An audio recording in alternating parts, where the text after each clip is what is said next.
I can just tell you already. You're going to love this guy. Wait till I bring him in here. And then we got a milestone? We got a milestone? Oh, come on. Good morning and welcome to hashtag Rise and Grind. I am your host, Glenn Lundy. I am a husband to one, a father to seven, and the creator of what is going to be the #1 most watched morning show in the world. It is 5:30 a.m. and I hope that you are ready to rise and grind. Good morning, good morning, good morning. How are you, my friend? How are you, my friend? Guess what? I'm actually in studio today, and everything works when I'm in studio. Just saying. For some reason, at the new crib, I haven't figured that out yesterday, so we had a bit of a rough day yesterday. But I'm going to make it up for you today, because I got my man Daniel Linares, who's going to be on the show, and he's insane, and you're going to sneak and love it. It's going to be hot, man. Like, this show's going to be hot. Today is actually going to be hot, because today is Friday, September 27th, 2019. That's right.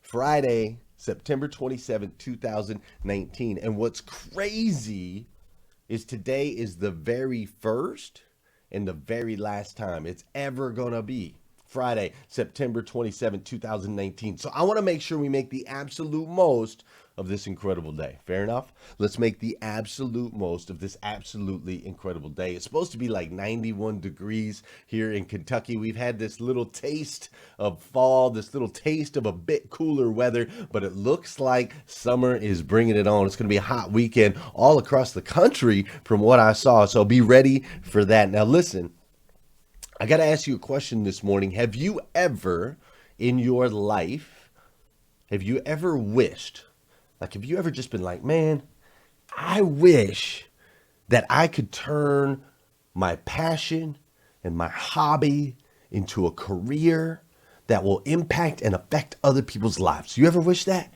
You ever like, man, I absolutely love this thing, and I really wish this is what I could do with my life. I really wish that this is how I could serve other human beings. Do you have that? Do you got a passion? I was watching the football game last night. I was thinking, man, these football players, it was always their dream to play football for a living. And now it's their career. They're living it out. Well, the gentleman that we've got on today, Mr. Daniel Linares, he's done exactly that. He has a love and a passion, right, for parties, DJs, music, performances, and most importantly, people. He's all about people's experiences, right? Daniel believes that the best gift that you can give is the experience of a lifetime. What a strong belief, right? And I agree with them. I agree with them 100%. So I'm excited to bring to you Daniel. However, I'm not going to do that until we get through a couple other things first. The first thing that we got to get through is today is a very special day for my man, Don Sankey. It is a very special day in his life because he has literally worked out every single day for 1,000 days today. And I want to congratulate him straight up, hashtag Rise and Grind style.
Hey, I'm not trying to hurt anybody's feelings up in here. I know a bunch of you are on that 75 hard, and I feel you. That's a tough dig. A gallon of water every single day, 2 workouts a day every single day. I know that's hard, but dude, 1,000?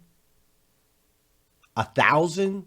Are you kidding me? Talk about the discipline required. Worked out every single day for 1,000 straight days. Never missed. Even when he didn't feel like it, he worked out. Even when he was traveling, he only traveled where there was an anytime fitness. Are you kidding me? The discipline that this man has shown. And not just look at the changes in his body. That's one thing. But think about the changes that he's made mentally. Think about the mental fortitude Don Sankey now has to move forward, to know that he can accomplish anything that he puts his mind to. Don Sankey, you, sir, are an inspiration to me and to all of us here in the Rise and Grind group, man. We absolutely love you. Congratulations, 1,000 straight days. And on that note, let's dance. Let's do it. Come on, man. Oh, yeah. Yeah, we got the music a little harder up in here this morning because we got Daniel up in here. We got Don Sankey up in here. So we're bringing it today. Hey, for those of you that know, those of you that don't know, this is the part of the show where I need you to hit that share button. That's right. I need you to hit that share button because I believe if we can change the way people start their day, it'll make a massive impact on this planet. I truly believe that. And sometimes all we got to do to change the way somebody starts their day is for you to mash that share button. All right, this is also the part of the show where I want you to say good morning to me. I'm going to say good morning to you. Whether you're watching live, you're watching on replay, say what's up. I'll say what's up back. What's up, Chris Campbell? How you doing, Janelle Griego? What's up, Vicky Everett? Michael Spurlock Venters is up in here. Hi, Kelly. How are you, Kelly? Kelly is Don Sankey's woman. I know she's proud of him today. She's probably loving that 1,000-day hard body. What's up, Casey Rossiter? Denny Rust is up in here. Jennifer Jaskell. How you doing, Sarah Ball and Melvin Rodriguez? What's up, Tracy Shepard? There's my man, Daniel Linares. He's on both sides. He's in the waiting room, and he's up in the feed. Overachiever. That's what I'm talking about. Carrie Lynn Carter, how are you? Lisa Cookborn, Jennifer Jaskell, Scott Holbert, Gail Beecraft's up in here, Laura Berman, Shauna Phillips, Eric Willeroy, Jeremy Nolan, Michael Akins, Archie K, and my man Josh.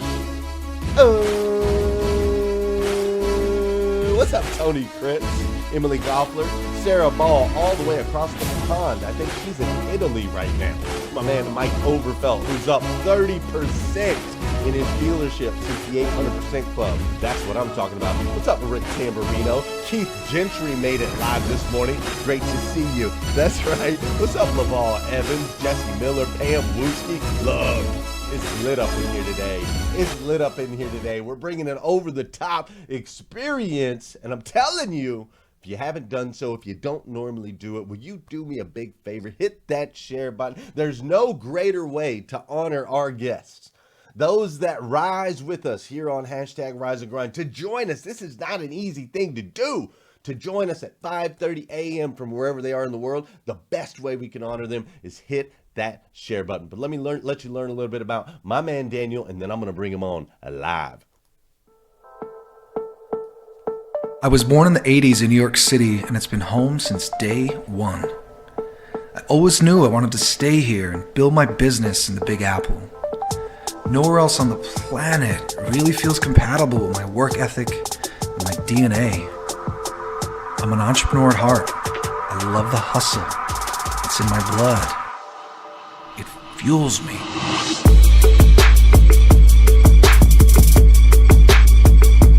The first event I ever DJ'd was at my high school, Frank Sinatra School of the Arts. Tonight, I'm DJing an event with my team for the Model United Nations. It's our job to throw an incredible event for 600 high school students. One for them to remember.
Oh, hold up. Oh, feedback. Choo, sorry about that. Sometimes I do that, Daniel. Sometimes I do that. Ladies and gentlemen, live from New York, my man, Daniel Linares. What's up, my man? How are you? I'm feeling great. Rise and grind. Good morning, Glenn Lundy. Daniel, we got you up early, man. I know you are you're a night guy, man. You do events at night, so on and so forth. So I appreciate you joining us at 5:30 a.m. It's probably pretty early for you. Yeah, it is, but I love it. I love when I get my early starts, and by the time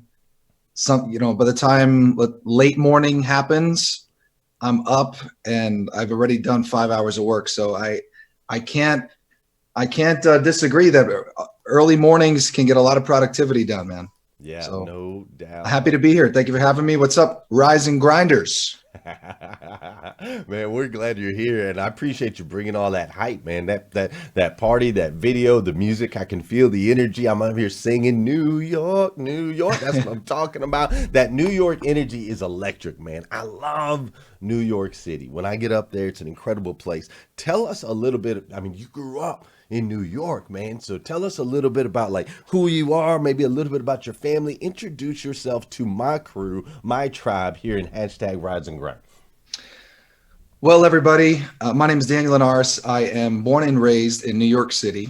And for the last 12 or plus years, I've run and grown a DJ company that is now predominantly wedding focused. But it hasn't always been that way. I grew up in a part of New York called Queens, which I always tell people is kind of like having a superpower of having the experience and having friends of all different cultures. Yeah. And I say that's a superpower because, you know, when people are getting married in my line of work, so what we do is we DJ and we do live music and all of this stuff. You know, being able to understand cultures and understand music from different decades and from different parts of the world has been a big help for us, because here in New York City, we get such diverse couples and couples that are trying to blend, Caribbean music with music from Europe, or, you know, music from Africa and a blend of South American music, or whatever it may be. Sure. And, you know, that's just kind of what I've known my entire life. From elementary to middle to high school to college, it's just been culture, culture, culture. And, you know, New York is really the melting pot of that. And I actually went to a high school called Frank Sinatra School of the Arts, which is in Queens. I had to audition to be there, and it was like an 8-to-1 women to male ratio. So it was kind of a cool little perk for me there. Nice little perk there. Yeah, absolutely. And you know, dancers and singers and musicians and just all these really cool people that I met in high school, which, you know, in hindsight was really special, because a lot of people have these high school experiences that are just okay. But Sure. for us, it was like, you know, running around and it was all these inspirational, talented people that just kind of fueled you into wanting to be better. Yeah. Yeah. And, you know, at the time I was like in a boy band, and I was singing and I was dancing and doing all these big things. Glenn, I was, you know, I wanted to be the next Justin Timberlake. There you go. Okay. And I quickly realized, I'm like, look, I love what I do. I'm passionate what I do, but pursuing to become the next Justin Timberlake is it's certainly a long shot. And, you know, I went to college and got a business degree and actually minored in audio technology. So like at one point I shifted that I wanted to be a kind of producer, engineer, just like Sure. in the music business. Sure. But as I got more and more knowledgeable in the business, I became less and less interested, to be honest. It's a really hustler world, and it's all about who you know. And my kind of path just landed on this entertainment thing. Right. And right before I really focused in on the entertainment, the last job I ever had in 2009 was working for Apple Incorporated. So I worked for Apple in New York. Okay. And from 2006 to 2009, and did everything. By the time I left there, I was in charge of training and onboarding people to the company, getting them familiar with culture, and I absolutely loved it, and I actually took it for granted at the time, but in hindsight, now realize that I took a lot of the principles that I learned at Apple, whose their codes of service is based off of the Ritz Carlton, believe it or Right. not, Right. and everything customer experience Yeah. and Yeah. Yeah. and how you treat the Absolutely. customer and thinking that this like above and beyond mindset. And that's kind of what I took into my entertainment business now. And I'd say the big way that you stand out in my world, and really all service-based businesses and really any business where there's a customer, is by thinking customer first and thinking, what can I do in my imagination to do something for this customer that that's just really special. So here we are, all these years later. I'm still in New York. Our office is right in the middle of New York City now. We do 9 out of 10 events that we do are our weddings. The event that you showed was this really massive United Nations event Right. with Which is a awesome. bunch of like high school kids and so forth. Sure. But now we're continuing to do awesome events, and we're doing weddings all over the tri-state and all over the world. We travel and so forth. But happy to be here. I hope that intro was That's good, man. a That's little good. bit of spice. I want to touch on one part of that. There's a lot of good in there, but there's one thing I really want to touch on. You talked about this superpower of being able to understand different ethnic backgrounds, being able to get along in with diversity, right? With people of diverse backgrounds, and I want to tap into that just a little bit because I can really resonate with that, right? Like I grew up mixed, dad black, mom white. My dad, when my parents got divorced, they got remarried. My dad, who was black, remarried a black woman. My mom, who was white, remarried a white man. And we grew up 2 apartments apart. Apartment 30, apartment 28. All white household, all black. It was crazy, right? Oh wow. Yeah, it was crazy. So I grew up with 2 different cultures, every stereotype you could think of, right? Dad's house was loud. We were playing basketball, listening to gospel music, eating chicken and collard greens, every stereotype you could think of. Mom's house was like country music, her sitting on the couch reading a book, humming tunes, right? So I grew up there. It was great being able to get along with everybody, but at the same time, I really never felt wholly connected with anybody, right? Like I was too dark to be white, I was too light to be black. And so in your experience growing up in all with all that cultural background, did you have any like obviously you were able to connect with people and create those experiences. Did you have any negative connotations to that? Like was it difficult for you at all to understand your place in all of that? Uh, you know, that's a really really good question, and I'm also very mixed. So my father was born in Colombia. He came here when he was 7 years old. My mother is like German, Austrian, French.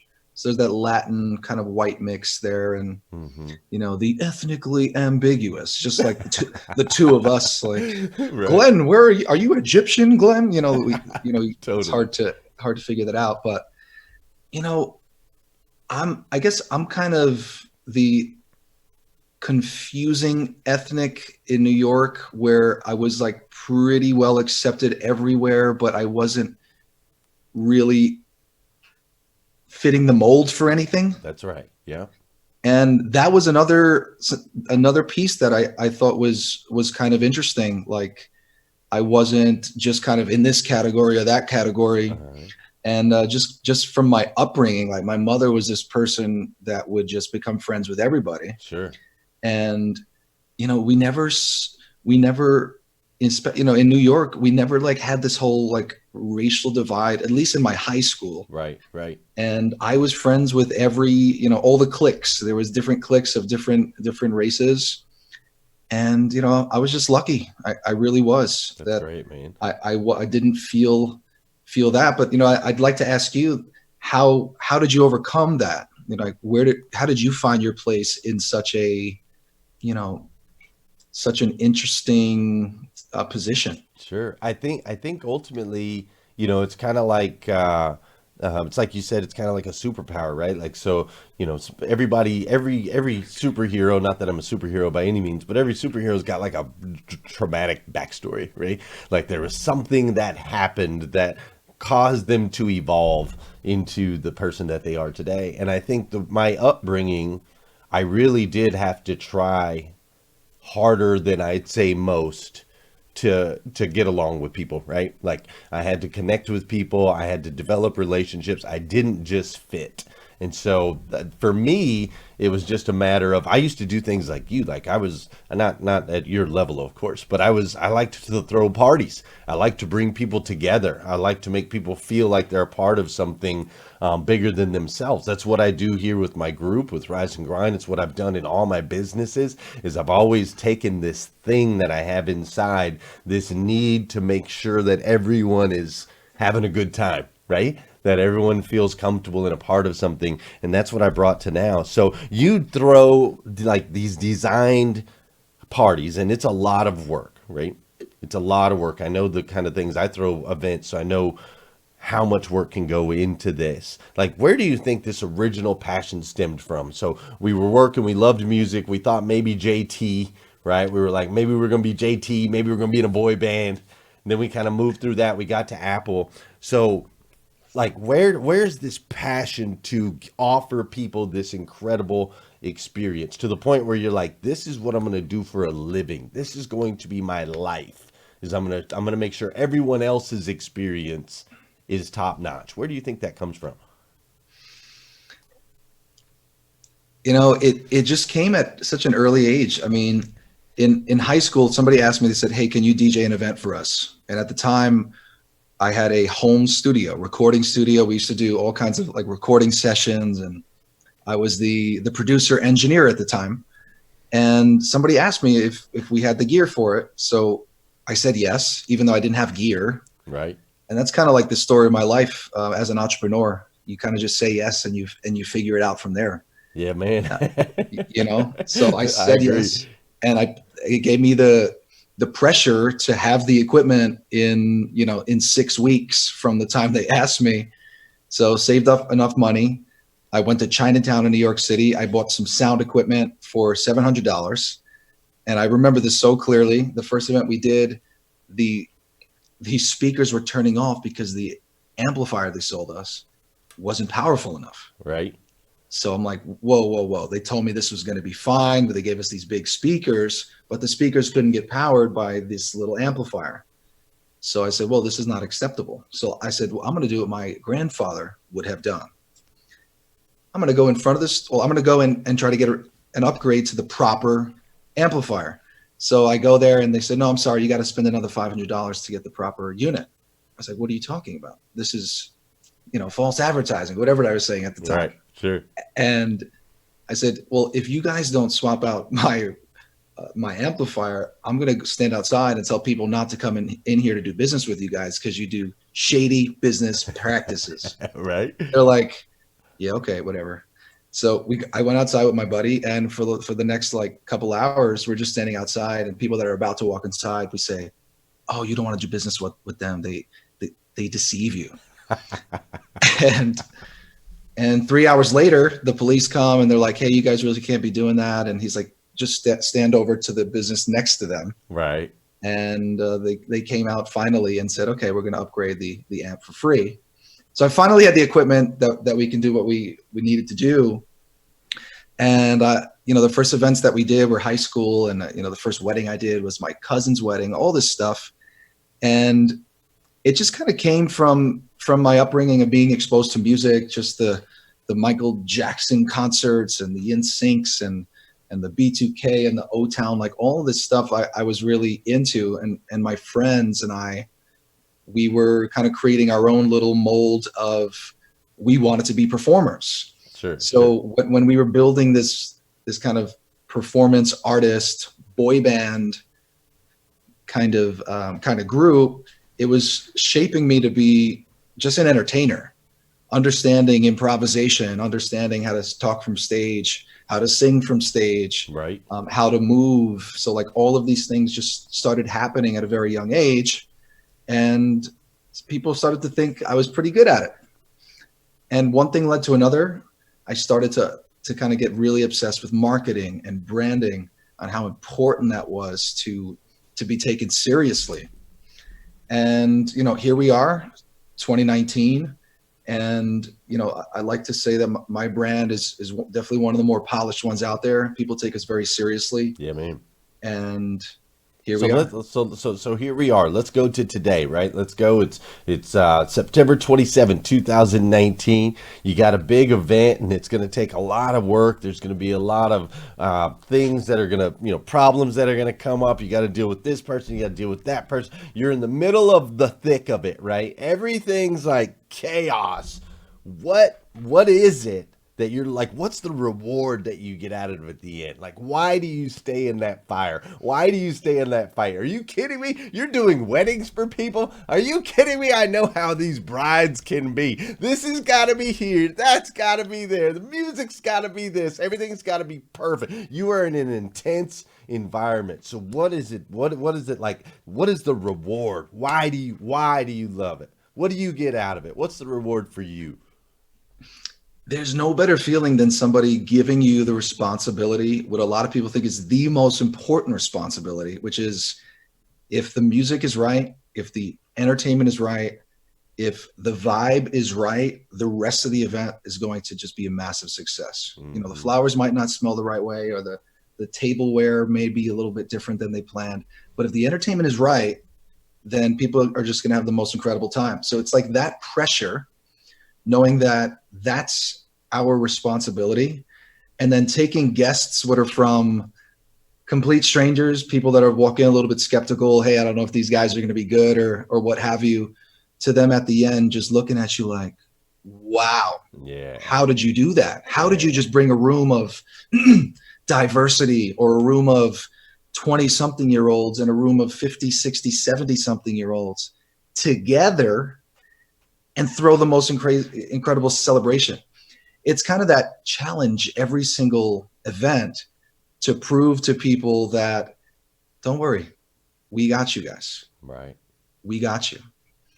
And it's just this euphoria of, once you get to that point, once you get that acceptance of, whoa, like people just trust you, not just the couple, because the couple does trust us because they hired us, and Sure. they vetted us out, and they understand our company morals and so forth. But just having the trust from the couple and then delivering, there is no better feeling than that. Yeah, man, being able to serve them, right? Make their dreams come true. Take the weight off of their shoulders where they don't have to worry about it. I could see how that would be incredibly rewarding, man. Incredibly rewarding. It is, man. And I'd say a big part of me figuring out, like, how am I going to really stand out? How do I communicate that? How do I jump out in a space that is pretty saturated? I mean, I'm in New York City. It's really saturated. And I took a lot of stuff that I learned early on, of go more customer experience than customer service. And if it's okay, I'd love to like explain what that difference is there. Yeah, sure. Customer service is very reactive. So, it's people that are just trying to help you because you have a problem, right? Like, you walk into a retail store, let's say it's a cell phone retail store, wherever you're watching in the country or the world, and you say, hey, I have an issue with my phone. Okay, let me see what I could do to help, right? It's very reactive, and they hopefully resolve it, and then you leave. Okay, great, have a nice day. That's majority of the way businesses are. Same thing if you call them up on the phone, they're just reacting to you. Right, And it's expected. Uh-huh. Whereas the customer experience is more of a graduated version of that, where you're proactively trying to think, how can I, with what's in my power and beyond, do something exceptional for this customer that they don't expect? And that's the approach I have for every single customer, day in and day out. And an example of something like that might be, let's pretend you call up a American Express representative, and you call them up and you have something that you have to talk to them about. They proactively say, oh, hey, Daniel, by the way, we appreciate you being a card member since 2001. And, just so you know, I'm definitely going to help you with what you called in for. But just so you know, around this time last year, we helped you book a vacation or a birthday vacation for you and some family for your mother's birthday. Did you need any help with booking another trip or some sort of arrangements? Right. Right. I was like, and then you kind of are taken back, like, wow, they're thinking about me in Yeah. more than just reacting. Yeah, that's strong. Mm-hmm. They're saying, wow, I want to help my customer because I want to make their day, their month, their experience a little bit better. And you're just like, whoa, actually, I forgot my mother's birthday was coming up, and wow, I wanted to plan an event Right. or a trip. Let's, thank you for reminding me. So, that's the big part of what I try to do with every single client is, what can I do that is in and out of my control or out of my normal job responsibility to do something exceptional for them. Yeah, that's super strong. I think a lot of people can take that away. Those of you that are watching this live or that watching on the replay, no matter what business you're in, having that mindset of going above and beyond, being proactive. We talk about it sometimes in here, and I do a lot in my trainings, the word servant leadership, right? People say servant leadership, but it gets thrown out often. But if you look up the actual definition of servant leadership, it's not the willingness to be able to serve, but it's actually someone who seeks the opportunity to serve. That's what makes a true servant leader, is to seek opportunities to serve others, which is what Daniel's touching on there, which is an incredible way to do business if you want to grow. Daniel, this show flies by. It flies by so fast. We're already at 6:04. We're already 4 minutes over, actually. That's how we go around here, and we have to be respectful of people's time because it's first thing in the morning. They got to get ready. They got to go to work. They got to do all these things. Otherwise, we could just talk for hours, right? But with that said, I can't let you go yet because I have to ask you one powerful question. Yes. I know you didn't make it to JT style in the boy band. However, I'm going to put you up on top of a mountain. Imagine you are on top of a mountain and all of civilization, literally everybody, is around at the base of this mountain and they're cheering, Daniel, Daniel, Daniel. I know you've heard that before, like at your 30th birthday I saw you threw a little party, which was awesome. But Daniel, Daniel, all of civilization, and they're looking up at you, and you have literally 2 minutes. You have 2 minutes to drop some practical application wisdom on them, to give them some piece of advice, something that they can take with them and apply in their life today, this week, next month, and next year. What are you going to tell them? You tell them that in this fast-paced world of business, in this fast-paced world of life and hustle and rising and grinding and just that daily go, go, go, go, go, that you just have to remember that the true fulfillment and the true happiness in life is not about all the glitz and glam. It's not about all the success. The success helps, but truly, and I'm sure many of you have heard this many times over and over, it's the gratitude that you have. It's the relationships in your life. It's really, if you go and interview people that are in the last chapters of their life and talk to them about what was the most important part of living, they'll tell you it's the relationships and the people that made life meaningful. The closest family members, your closest friends. And what I would tell people is, you practice gratitude every single day. Wake up and give yourself 3 reasons why you just are thankful to be where you are. Sure, many of us go through struggles. Many of us have issues or stuff that has happened that's out of our control. But if you really find the gratitude and the people that mean everything to you, and you just remind yourself on the level of importance of that, that's really the ultimate fulfillment, in my opinion. And that'll just keep you going. That'll keep you motivated. And I would say gratitude is the biggest thing for me. Dude, that is so strong.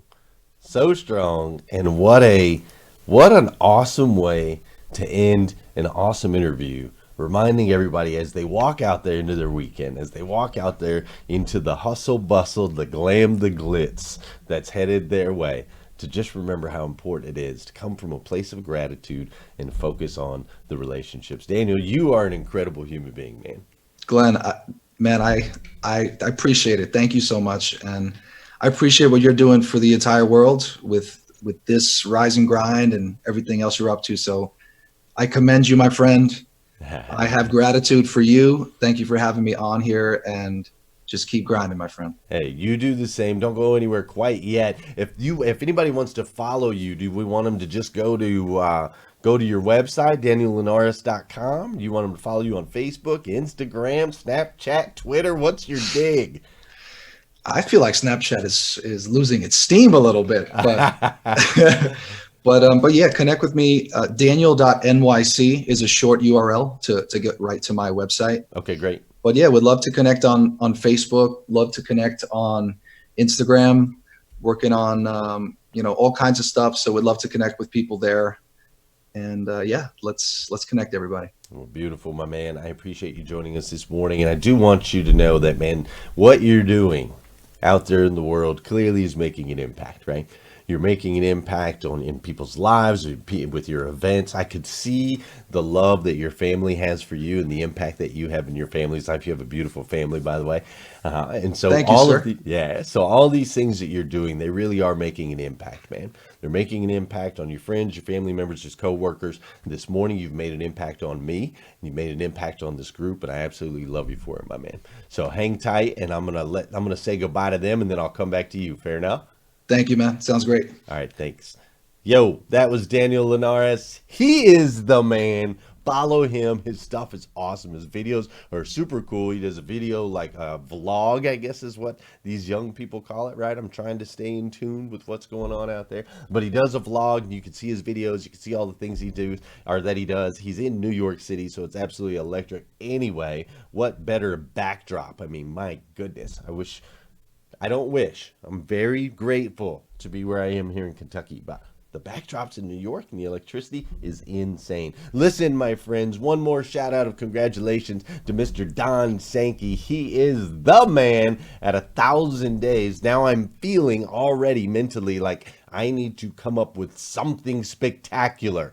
That's how you're making me feel today, Don Sankey. I need to do something spectacular. So thank you for your commitment, your dedication. For those of you that need more videos, just like this one here, you can go to glenlundy.com. If you need some Rise and Grind gear, you can go to glenlundy.com. But most importantly, go out there, have an incredible day today, have an incredible weekend, and then come back here again Monday morning. We'll do this all over again on hashtag Rise and Grind. I don't have the right music for an outro. Well, we'll just have to do it this way. Uh-oh. Hold on. Rise and grind. Hold on. I hear Daniel back there singing. We're going to bring him back. Rise and grind. Rise and grind. Rise and grind. Grind. We don't need music. We got just good vibes. We don't need music. We got just good vibes. Everybody have a wonderful rest of the day. We don't need music. We improvise through it. Coming through in the clutch. I stinking love it. That's what I'm talking about. You guys get out of here. Have an incredible day today.